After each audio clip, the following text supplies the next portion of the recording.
تو اللہ تعالیٰ جب کام لینے پر آتا ہے تو ایسا لیتا ہے۔ تو یہ ویڈیو میرے پاس پہنچی ہے جس میں آپ دیکھ سکتے ہیں کہ ایک بہت بڑا سانپ ہے جو کوبرا بتایا جا رہا ہے، کوبرا سانپ ہے۔ کوبرا سانپ کتنا بڑا ہوتا ہے، اس ویڈیو کو آپ دیکھتے رہو اور میری بات بھی سنتے رہو۔ کوبرا سانپ کتنا طاقتور ہوتا ہے میرے بھائیوں، میری عزیز بہنوں، ہر آدمی اس سے ڈرتا ہے، طاقتور ہوتا ہے، اس کا ڈسنا بھی خطرناک ہوتا ہے، اس کی پکڑ بھی خطرناک ہوتی ہے۔ کوبرا سانپ بڑی بڑی بھینس کو مار سکتا ہے، گلے میں اگر لپٹ جائے تو جان نکال دیتا ہے بڑے بڑے جانور کی۔ اس کی پکڑ اتنی سخت ہوتی ہے، زہر بھی بہت سخت ہوتا ہے۔ کوبرا سانپ ہر آدمی ڈرتا ہے، خطرناک سانپوں میں کوبرا کا نام بھی آتا ہے۔ تو یہ کوبرا بتایا جا رہا ہے۔ امید کرتا ہوں میرے سارے بھائی بہن خیر و عافیت سے ہوں گے۔ اللہ آپ کو خوش رکھے، آپ کی تمام جائز تمناؤں کو، مرادوں کو پورا فرمائے۔ اللہ تعالی آپ کے ماں باپ کی عمر میں خوب برکت عطا فرمائے، اور آپ کے بچوں کو اللہ تعالی 5 وقتہ نمازوں کا اہتمام کرنے کی توفیق عطا فرمائے، اور اپنے ماں باپ کی زیادہ سے زیادہ خدمت کرنے کی توفیق عطا فرمائے۔ میرے عزیز بھائیوں، میری بہنوں، یہ بات تو آپ نے نہ جانے کتنی مرتبہ بڑے بڑے علماء کرام کے منہ سے بھی سنی ہوگی، اور کتابوں میں بھی آپ نے نہ جانے کتنی مرتبہ یہ پڑھ لیا ہے کہ اللہ تعالیٰ کی بہت بڑی بڑی مخلوقات بھی موجود ہیں، اور اللہ تعالیٰ نے بہت چھوٹی چھوٹی چیزیں بھی بنائی ہیں، اور کبھی بھی بڑی چیز کو اپنی طاقت پر گھمنڈ نہیں کرنا چاہیے، کبھی بھی چھوٹی چیز کو حقیر اور کمزور نہیں سمجھنا چاہیے، کیونکہ بہت سی مرتبہ چھوٹی چھوٹی چیزوں نے بہت بڑے بڑے کارنامے انجام دیے، بہت بڑے بڑے کام کیے چھوٹی چھوٹی چیزوں نے۔ اللہ تعالیٰ نے چھوٹی چھوٹی چیزوں سے بھی بہت بڑا بڑا کام لیا، اور اللہ تعالیٰ نے بہت بڑے بڑے لوگوں کو، جنہوں نے اپنی طاقت پر گھمنڈ کیا، اپنے روپیوں پیسوں پر، اپنی زمین جائیداد پر گھمنڈ کیا، اللہ نے مٹی میں ملا دیا انہیں۔ ایسی ہی ایک بہت شاندار ویڈیو میرے پاس پہنچی، اور جب میں نے اس کو دیکھا تو واقعی قسم سے اللہ کی قدرت پر اور بھی زیادہ یقین ہو گیا، ایمان اور بھی مضبوط ہو گیا۔ چونکہ آپ نے سنا ہوگا حدیثوں میں الایمان یزید و ینقص، کہ جو آدمی کا ایمان ہوتا ہے گناہ کرتا رہتا ہے، کبھی کبھی ایمان کمزور ہو جاتا ہے۔ اللہ والے ایمان کو مضبوط بنانے کی کوشش کرتے ہیں مسجدوں میں جا جا کے، اور جب بندہ نیک کاموں میں لگ جاتا ہے، نمازوں کی پابندیوں میں لگ جاتا ہے، غریبوں کی مدد کرنے میں لگ جاتا ہے، اور قرآن کی زیادہ سے زیادہ تلاوت کرتا ہے، روزے رکھتا ہے، اپنے مال کی زکوٰۃ دیتا ہے، حج کرتا ہے، تو پھر اس کا ایمان اور بھی مضبوط ہوتا چلا جاتا ہے، ایمان بڑھتا چلا جاتا ہے۔ تو جب بھی ہم کوئی اللہ کی قدرت کی نشانی دیکھتے ہیں، جو بھی کوئی ہم عجیب کام اپنی آنکھوں سے ہوتا ہوا دیکھتے ہیں، تو بے ساختہ زبان سے نکل جاتا ہے واقعی اللہ تعالی ہر چیز پر قادر ہے۔ حالانکہ وہ چیز ہماری آنکھوں کے سامنے ایسی ہو رہی ہے جو کہ خلاف قیاس ہے، عقل کے خلاف ہے، لیکن اللہ تعالیٰ کے لیے آسان ہے۔ جیسا کہ وہ واقعہ آپ نے سنا ہوگا کہ اللہ تعالیٰ نے ابرہہ کے لشکر کو، جو کہ اللہ کے نبی صلی اللہ علیہ وسلم کے اس دنیا میں تشریف لانے سے پہلے، ابرہہ کا لشکر جو کہ بہت بڑا لشکر تھا، ابرہہ کوئی بادشاہ تھا، وہ خانہ کعبہ کو ڈھانے کے لیے آ رہا تھا۔ اس کے ساتھ میں بڑے بڑے ہاتھی بھی تھے، سفید ہاتھی، بڑے بڑے ہاتھی، اور طاقتور گھوڑے بھی تھے، اور بڑے بڑے طاقتور سپاہی تھے۔ لیکن اس بڑے لشکر کو اللہ نے انسانوں کے ذریعے ذلیل نہیں کروایا، اللہ نے چھوٹا سا پرندہ بھیجا، جس کو قرآن میں اللہ نے ابابیل کہا ہے۔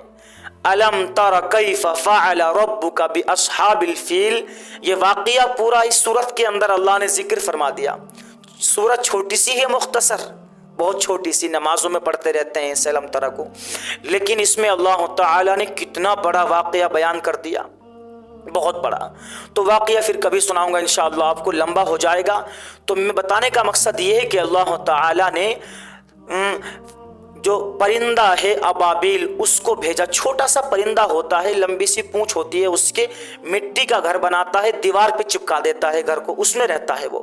تو اللہ نے اس کی چونچ میں چھوٹی سی کنکر لے کے بھیجے، بہت سارے پرندے بھیج دیے چونچ میں کنکریں لے کے، اور پرندے آسمان سے کنکروں کو نیچے ڈال رہے تھے اپنی چونچ میں سے، اور وہ کنکر جس آدمی کے اوپر گرتی، جس ہاتھی کے اوپر گرتی، وہی دہانے کھول دیا کرتی تھی، سوراخ کر دیا کرتی تھی، بہت بڑے گڈھے کر دیا کرتی تھی۔ دیکھو چھوٹی سی کنکر، اللہ نے چھوٹی سی کنکر سے اور چھوٹے سے پرندے کے ذریعے کتنا بڑا کام لیا۔ اور پرندوں نے جب کنکریں ڈالنی شروع کی تو سارے ہاتھی بھاگ پڑے، ہاتھی والے بھاگ پڑے، بادشاہ بھی بھاگ پڑا، اور نہ جانے کتنے سپاہی اس کے بادشاہ کے جہنم رسید ہو گئے جو کہ خانہ کعبہ کو گرانے کے لیے آ رہے تھے۔ تو دیکھو ایک چھوٹا سا پرندہ کتنے بڑے ہاتھی کو اس نے شکست دے دی، ہرا کے بھگا دیا۔ تو اللہ تعالیٰ جب کام لینے پر آتا ہے تو ایسا رہتا ہے۔ تو یہ ویڈیو میرے پاس پہنچی ہے جس میں آپ دیکھ سکتے ہیں کہ ایک بہت بڑا سانپ ہے جو کوبرا بتایا جا رہا ہے، کوبرا سانپ ہے۔ کوبرا سانپ کتنا بڑا ہوتا ہے، اس ویڈیو کو آپ دیکھتے رہو اور میری بات بھی سنتے رہو۔ کوبرا سانپ کتنا طاقتور ہوتا ہے میرے بھائیوں، میری عزیز بہنوں، ہر آدمی اس سے ڈرتا ہے، طاقتور ہوتا ہے، اس کا ڈسنا بھی خطرناک ہوتا ہے، اس کی پکڑ بھی خطرناک ہوتی ہے۔ کوبرا سانپ بڑی بڑی بھینس کو مار سکتا ہے، گلے میں اگر لپٹ جائے تو جان نکال دیتا ہے بڑے بڑے جانور کی۔ اس کی پکڑ اتنی سخت ہوتی ہے، زہر بھی بہت سخت ہوتا ہے۔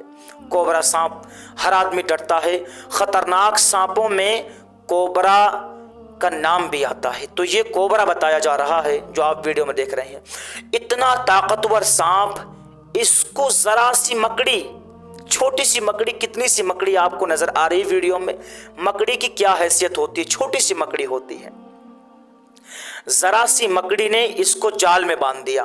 حالانکہ مکڑی کا جال اتنا مضبوط نہیں ہوتا، یوں ہی ٹوٹ جاتا ہے۔ آپ کے گھر میں اگر جالے ہوں، آپ جالے اتارتے تو یوں ہی ٹوٹ جاتے ہیں، چاہے وہ جالے 10 سال پرانے ہوں، 5 سال پرانے ہوں، جالے یوں ہی ٹوٹ جاتے ہیں، انگلی لگائیں جالا ٹوٹ جائے گا۔ لیکن مکڑی نے، اللہ تعالیٰ نے اس کو ایسی قدرت عطا فرمائی لوگوں کو دکھانے کے لیے کہ دیکھو میری قدرت بھی، ایسی بھی قدرت ہے، میں ایسا بھی کر سکتا ہوں،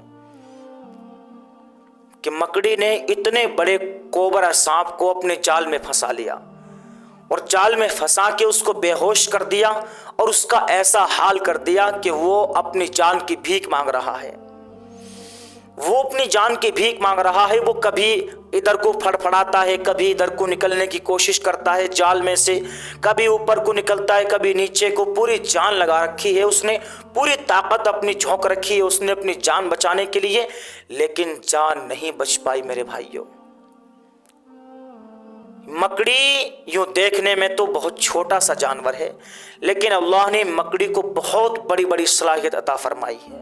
کتابوں میں یوں بھی آتا ہے کہ مکڑی ایک ایسا جانور ہے جو یا تو 8 مہینے یا 8 سال بنا کچھ کھائے پیے زندہ رہ سکتا ہے۔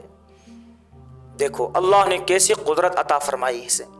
اور یہ بھی کتابوں میں آتا ہے کہ مکڑی کا جو جالا ہوتا ہے اس میں بڑے بڑے پرندے بھی پھنس جاتے ہیں، بڑے بڑے جانور بھی اس میں پھنس جاتے ہیں، لیکن مکڑی کبھی بھی اپنے جالے میں نہیں پھنستی، یہ بھی کتابوں میں آتا ہے۔ اور پھر وہ واقعہ بھی لگے ہاتھ سے مجھے یاد آ گیا، مکڑی کا نام لے رہا ہوں، قرآن میں اللہ نے مکڑی کے بارے میں پوری کی پوری سورت نازل فرما دی میرے بھائی۔ کہاں ہوں آپ؟ قرآن پڑھو گے، کسی عالم دین کا، اللہ والے کا بیان سنو گے، کتاب پڑھو گے، تمہیں کچھ پتا چلے گا۔ سورہ عنکبوت نام کی ایک سورت ہے قرآن میں، دیکھنا آپ۔ عنکبوت کسے کہتے ہیں عربی میں؟ مکڑی کو کہتے ہیں۔ تو پوری سورت اللہ نے مکڑی کے اوپر نازل فرما دی۔ اب اس میں ایسا نہیں کہ مکڑی کے بارے میں ہی ہے، بہت ساری چیزوں کے بارے میں بھی ہے، لیکن اللہ نے اس کا نام بتایا عنکبوت، کیونکہ ہر صورت کے اوپر جو نام لکھا ہوا ہوتا ہے وہ نام اس صورت کے خاص واقعے کی طرف اشارہ کرتا ہے، ٹھیک ہے نا؟ جیسے سورہ بقرہ ہے، اب بقرہ میں گائے کی طرف اشارہ کیا گیا ہے، واقعات بیان کیے گئے اس میں گائے کے بہت سارے، تو نام رکھ دیا بقرہ۔ اور بہت ساری صورتوں کے نام رکھے گئے ہیں اس میں کوئی خاص واقعے کو مد نظر رکھتے ہوئے۔ تو وہی واقعہ آپ نے سنا بھی ہوگا، اللہ کے نبی صلی اللہ علیہ وسلم جب مکے سے ہجرت کر کے تشریف لے جا رہے تھے مدینہ، تو رات میں آپ نے قیام کیا غار میں، اور غار میں آپ نے قیام کیا تو پھر لوگ جو دشمن تھے آپ کے، آپ کو تلاش کرنے کے لیے نکلے، ڈھونڈنے کے لیے نکلے، آپ کو تکلیف پہنچانے کے لیے نکلے، تو کیا ہوا؟ کتابوں میں آپ نے پڑھا نہیں؟ غار کے منہ پر مکڑی نے آ کے جالا بنا دیا۔ جالا کس نے بنایا بھائی؟ مکڑی نے۔ جالا مکڑی ہی بنا سکتی، اس کے علاوہ کوئی جانور جالا نہیں بنا سکتا۔ آپ کو کوئی ایسا جانور نہیں ملے گا کہ جو جالا بناتا ہو۔ اللہ نے مکڑی کو یہ خاصیت عطا فرمائی ہے، اور مکڑی کبھی بھی کسی کو نقصان نہیں پہنچاتی، نہ کبھی مکڑی کسی کو کاٹتی ہے۔ تو غار کے منہ پر مکڑی نے جالا بنا دیا، کافی لمبا چوڑا جالا، جو دیکھنے میں ایسا لگے کہ کافی پرانا جالا ہے، اور پھر کبوتر نے آ کے اس کے اوپر انڈے رکھ دیے۔ یہ اللہ کی طرف سے سب کچھ نظام چلایا جا رہا تھا، سب کچھ اللہ کی طرف سے ہو رہا تھا۔ اللہ کی طرف سے مکڑی کے دل میں ڈال دیا گیا کہ ہمارے حبیب، میرے لاڈلے پیغمبر، سب سے آخری نبی حضرت محمد مصطفیٰ صلی اللہ علیہ وسلم غار میں تشریف فرما ہے، جاؤ، اور دشمن پیچھے لگے ہوئے ہیں، ان کو تکلیف پہنچانے کے لیے تم جاؤ اور جا کے غار کے منہ پہ جالا بنا دو۔ کیونکہ دنیا دار الاسباب ہے، دنیا کے سامنے اسباب چلتے ہیں۔ اللہ تعالی چاہتے تو اپنے نبی صلی اللہ علیہ وسلم کو ایک سیکنڈ میں ہواؤں سے اڑا کے مدینہ لے جاتے، لیکن ایسا نہیں، دنیا میں اسباب چلتے ہیں۔ پھر کبوتر کو حکم ہوا کہ جاؤ، جو جالا بنایا ہے مکڑی نے اس کے اوپر جا کے انڈے رکھ دو، تاکہ دشمن آئے اور غار دیکھیں، ان کے دماغ میں یہ خیال آئے کہ ہو سکتا ہے غار میں چھپے ہوئے ہوں۔ جب غار کو جا کے دیکھے تو انہیں اس چیز کا یقین آ جائے کہ اگر غار میں جاتے تو جالا تو ٹوٹتا، کم سے کم جالا تو کہیں سے ٹوٹا ہوا ہوتا، اور یہ انڈے جو رکھے ہوئے یہ بھی نہ ہوتے یہاں پہ۔ تو دیکھو دشمن بھی آئے، اور دشمن بالکل غار کے منہ تک پہنچ چکے تھے۔